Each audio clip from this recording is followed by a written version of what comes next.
Ngayong araw guys, nagpagawa kami ng aming tasa na napakaganda naman talaga at siyempre nagpagawa na rin kami ng jersey dahil maglalaro kami sa pista namin. Pero bago ang lahat guys, ito muna yung mga pangyayari. Nagpunta nga pala kami dito sa Regenix Arts and Design Services dahil talagang napakaganda rito at meron silang mga rush ID dito at tarpaulin maker pa, kaya naman hindi kayo magmamahay dito. At pumunta na kami dito ni Ivy dahil magpapatahi kami ng jersey na napakaganda naman talaga. At as you can see naman guys, nagpa-layout na kaagad kami at pagtingin namin, ako talagang nilayout na kaagad nila yung Bobby Vlog. At as you can see naman guys, hindi rin basta-basta itong pagawaan ng mga tarpaulin nila. Napaka-high-tech naman talaga. Biruin nyo, kapag nagpagawa kayo ng mga tarpaulin ay pwedeng gawin kahit gaano kahaba, kahit Mindanao pa yan hanggang Luzon, kayang gawin yung tarpaulin mo. At kung nakikita nyo guys, sinukat nyo yung gawaan ng tarpaulin nila. Naku, napaka-high-tech naman talaga. At siyempre dahil nandito na kami na Ivy guys, hindi na namin yan pinasaylo. Nagpagawa na kami ng mugs dyan. At siya nga pala guys, hindi nakakaalam, gumagawa nga pala sila mga customized tumbler dyan at mga bags na napakaganda naman talaga. At as you can see naman yung gamit nila na pagawaan ng mugs guys, hindi ka magmamahay dahil napaka-high-tech naman talaga.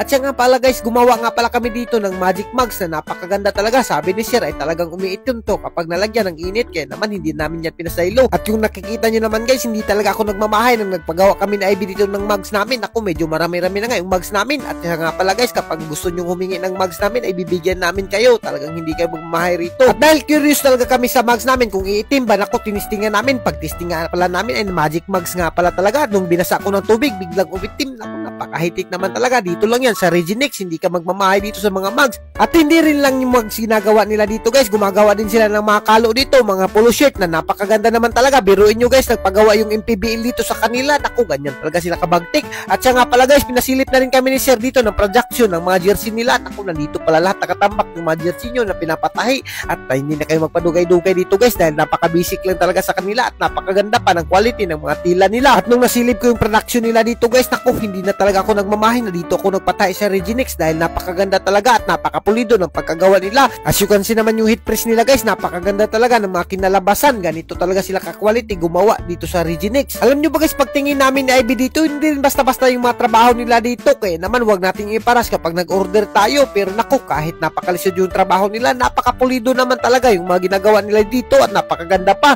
At shout out nga pala sa Manahiay dito na napakagaling rin. Ito yung pinakabitirano nila na Manahiay sa buong mundo at medyo matagal-tagal na rin to sa industriya ng pananahi. Kaya kayo guys, kung gusto nyo magpatahi ay naku, i-PM nyo lang yung mismong page nila, Regenix, na napakaganda naman talaga. At kung gusto nyo rin namang mag-walk-in, located lang to sa Osmeña Street, Bagong Lungsod, Tandag City, at hindi kayo magmamahay dahil napakalapit lang talaga sa karsada. At as you can see naman yung quality ng ginawa naming jersey guys at napakaganda talaga ng kinalabasan. At siya nga pala, dahil malapit na yung pista sa amin, kaya naman nagpagawa kami ni Ivy ng jersey at lalaro kami ng basketball. At kung nakikita nyo mabinigyan namin guys, nalilipay talaga sila dahil napakabaga yung mga tila dito sa Regenix. At ayan na nga, shout out nga pala sa mga ka-teammates ko na napakagaling talaga at may bagong jersey na nga sila at sobrang nalilipay talaga sila, hindi sila nang mamahay sa akin. Ewan ko ba guys, kapag mga pista-pista talaga dito sa probinsya, kahit hindi mang lalaro ay talagang na-excite kapag mayroong jersey. Ganito rin ba talaga sa inyo kapag dito kayo umuwi sa probinsya? Pero dito sa amin, yung iba guys nagbubuod na kapag hindi nabigyan ng jersey. Pero kami guys, dahil nagpatahi kami ng jersey, siyempre maglalaro tayo. Nakakahiya naman magpatahi ng jersey kung hindi tayo maglalaro, kahit papawis lang yung laro natin dito sa pista. At as you can see naman guys, talagang sinuot ko na yung jersey, napakabagay naman talaga. Shout out nga pala sa Regenix na napakagaling talaga gumawa dito sa jersey namin. At ang kagandahan lang talaga dito sa jersey ng Regenix guys no, dahil talagang gumaganda yung tirada mo kapag tumira ka ng bula. At kung nakikita nyo naman guys, walang sipyat talaga ako dyan. Hanggang dito na lang kami at kung giganahan ka sa mga video namin, huwag mo nang kalimutan i-like and i-share para mas marami pa tayong lingaw. Thank you and God bless you all. Mabuhay kayong lahat dyan mga idol hanggat gusto nyo.